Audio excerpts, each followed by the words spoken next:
So today we continue in our sermon series about the scandalous Jesus. We take a look at what was it about Jesus that upset so many people? What was it that actually led to them taking his life? You know, the Christian church, has been said, has domesticated Jesus. We spend a lot of time with the baby Jesus and time mourning his death, and then we kind of ignore in between. And so this sermon series is about what happened in between that so upset the fundamentalists and the political leaders of his day. And for those of us who are attracted to this Jesus, who think that his life is worth following, that his teachings are worth paying attention to, what did he do that so upset people, and what does that say to us as his followers? The gospel reading this morning is an amazing reading. It was obvious that Jesus broke a bunch of the rules and that his followers broke a bunch of the rules. And in this reading, Jesus really got upset. He got upset with the religious leaders who had all of these rules and regulations and were pretending that these rules and regulations were from God. And Jesus points out the difference between laws made by people, even in the name of God, and laws made by God. And so much confusion that exists today exists because people in religious circles fail to make the difference and to see clearly what the rules are that they've made up and what the ones are that come from God. And it is very dangerous when religious leaders and religious institutions say that they speak for God and that they want then to set rules for everyone else. Now, I think there are some laws from God that are clear. Love God, love your neighbor, love yourself. Do unto others as you would have them do unto you. The Ten Commandments give us a hint about what those early people of faith thought some of the rules were. But so much of what religious institutions proclaim as rules or laws or traditions are not really of God, but of them. Now, some of us who happen to be LGBT can know the obvious example in our own community, where the church taught, the state outlawed behavior that we felt was of God. Women know in society and in the church how laws and traditions have relegated them to second-class status in many countries and in many faith traditions. And in terms of racial equality, the Christian church in the southern U.S. and in South Africa were the main supporters of apartheid, a law made by humans, not God.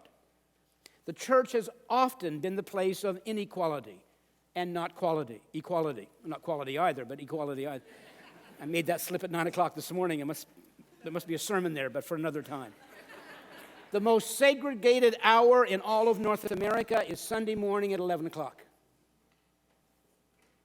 So many different religions claiming that they have the voice of God, that it's their way as the only way and the only truth. Jesus said, I have come that you might have life, and that you might have it more abundantly.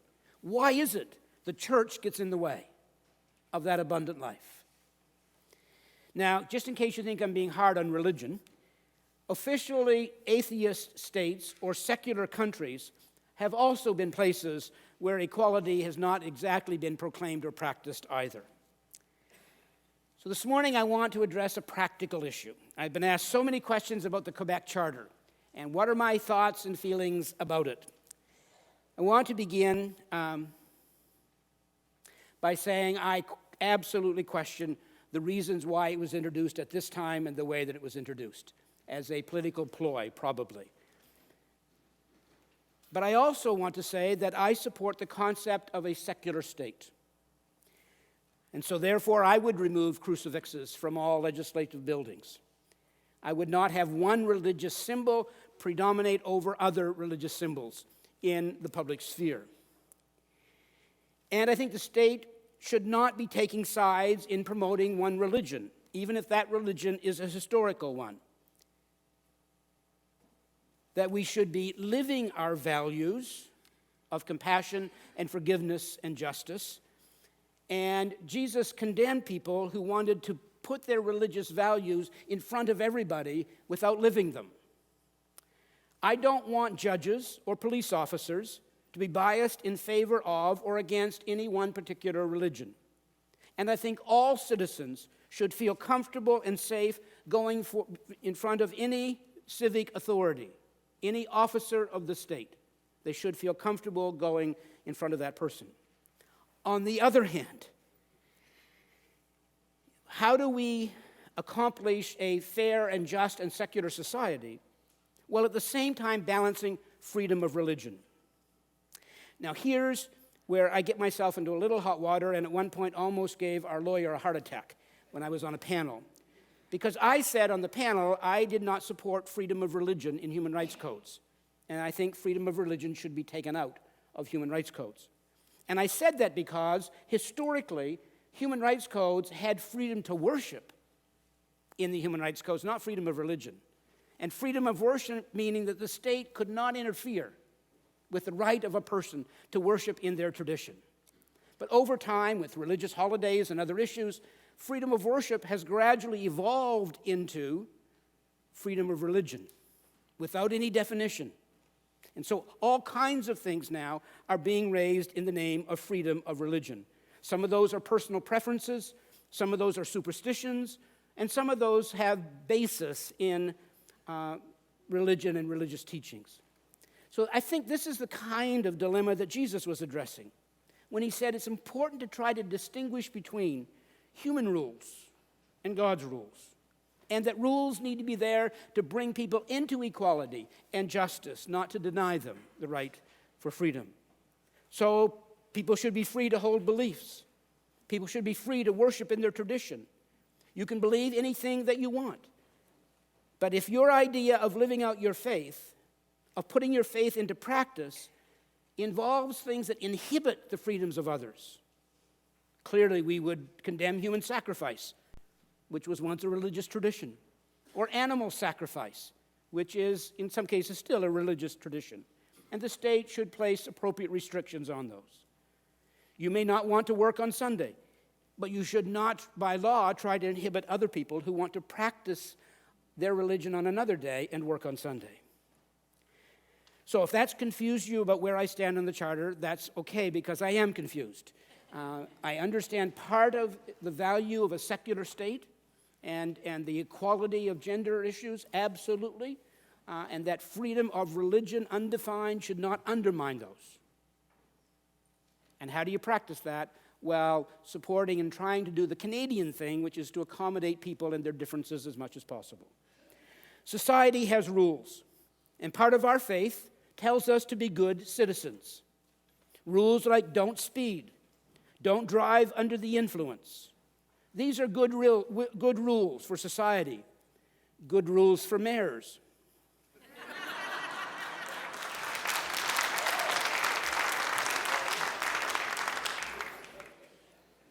Good rules for singers from Stratford, Ontario. These are rules that we should obey. However, this does not mean, as we follow society's rules, that we should abdicate our values to society's values. Some rules were meant to be broken. Some rules were meant to be resisted. For example, when the Criminal Code of Canada was changed in the late 60s, and it was no longer illegal for same-sex sexual behavior, before that law was changed, I broke it every chance I got and was pleased to do so. When society makes laws that inhibit equality, then frankly those laws should be broken or changed. And civil disobedience has been a just tool used by many faith communities down through the centuries to oppose unjust laws. And in the early days of MCC, there were clearly some laws that we could all rally around together that we thought were unjust. And so we picketed, we marched, we signed petitions. Good friends Olivia and Jack, whenever they needed to rally people to call politicians to protest or to sign petitions, would always call MCC because they knew we'd announce it on Sunday and by Monday the phones would be ringing off the hook. We have had a history of practicing civil disobedience, of practicing involvement in the political realm. And we need to make sure that just because some threats are gone, that we don't forget there is still a lot of need to challenge injustice. So besides society's rules, we also have religious-based rules. And my definition of religion is this: practicing spirituality within community and having meaningful traditions. And so, yes, sometimes communities need to make rules, and religious communities need to make rules. For instance, in our church, we generally don't interrupt sermons. May fall asleep during them, but generally we don't interrupt them. However, I think religious communities need to be very, very careful when they make rules. For instance, this is what Jesus was challenging the leaders of his day about. They had a rule about ceremonial washing of hands before they ate, but Jesus' followers paid no attention to it. There were religious rules about when men could talk to women, but Jesus paid no attention to it. And Jesus scandalized people by breaking these rules that everyone took for granted. Today, various religions have their rules, and sometimes those rules need to be challenged. But we need to be very clear that when we're opposing a particular rule, we need to make sure that we're not giving the impression that we're condemning a whole faith tradition. So while you may oppose Sharia law, you should not be doing so in a way that gives any kind of impression that you're against Islam. And while you may attack a particular law that is evident in our society, again, being careful that you're not attacking a particular faith tradition. It is fundamentalism that deserves to be challenged, not the world's major religions. And so we're particularly mindful of the damage that fundamentalist Christianity has done this week in the death of Fred Phelps. The Reverend Nancy Wilson, the head of our denomination, wrote this: "We do not celebrate the death of Fred Phelps. We have lived under the shadow of his hateful messages, and we will not follow in his footsteps. Today we pray for his soul and for his whole family." And Dina posted this on her Facebook: "I disagree with all the folks who want him to rot in hell. I want him to discover when he draws his last breath on earth and breathes in his first breath of celestial air, that he was sadly wrong about God all along, and that God's love is for all of us unconditionally and passionately and eternally. That's what I want for him and for all of us." And this week, as I was contemplating his death, I was imagining some of the conversations that he's now having with people whose funerals he picketed. Was Matthew Shepard there to greet him? I believe a God of unconditional love will welcome Fred Phelps into whatever heaven or afterlife you think is real or imaginary or metaphor. And I can see Matthew Shepard greeting Fred Phelps, putting his arm around him and saying, "Okay, now let's talk," and preparing him for God's conversation with him. The bottom line is we are called to be good citizens, but not violating our values. And the law of God says to us that compassion and love and forgiveness, honoring the differences of others, have to be a basis for our actions. Jesus broke rules and traditions which were getting in the way of people experiencing abundant life, getting in the way of people experiencing God's love. Jesus spent a whole lot of time defying expectations, ruffling feathers, getting in trouble, breaking the rules. He broke the rules of gender norms. He touched the unclean. He made the first last and the last first. He healed dying children and bleeding women when they said, "Stay away." He cured people of diseases of the body, mind, heart, and spirit when they said it was the wrong day of the week. He blessed the poor. He freed the captives. He broke traditional religious rules by how he fed people who were hungry emotionally and spiritually. He asked questions. He engaged others on the journey. And he humbly broke the rules for one reason only: to share God's love and to bring justice to others. So this is the kind of rule breaking that challenges us, his followers, challenges us to take on the injustices of our day. The kind of rule breaking that caused a black woman who was tired and refused to give up her seat in Montgomery, Alabama. The kind of rule breaking that caused a church in Toronto to perform the first gay and lesbian weddings, to put on a bulletproof vest in order to take on an injustice.